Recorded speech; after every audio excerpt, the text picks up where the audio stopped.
Tvoj otac teško ovo podnosi jako. I truda i ljubavi, i snage i života. Gdje će sad, šta će sad sa ovim kravama da bude, sa ovim Pa što prodamo, prodaćemo ovako, a što ne prodamo na klanje.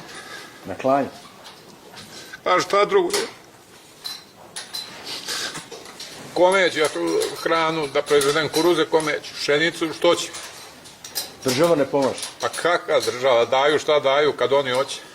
Ja ću u suzama svaku kravu tovariti u kamionu.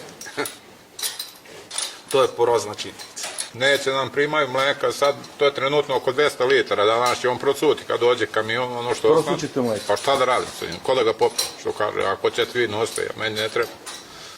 Šta ću? Kome da se žalim?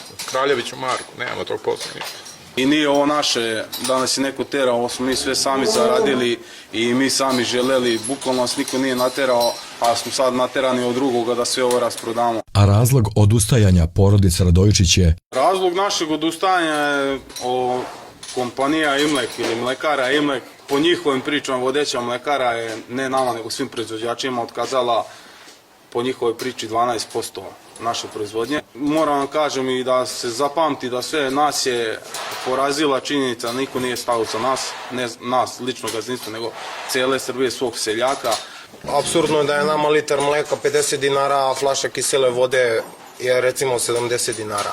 Sad sa kiselom vodom ne možeš da se othraniš, a sa litrom mleka možeš.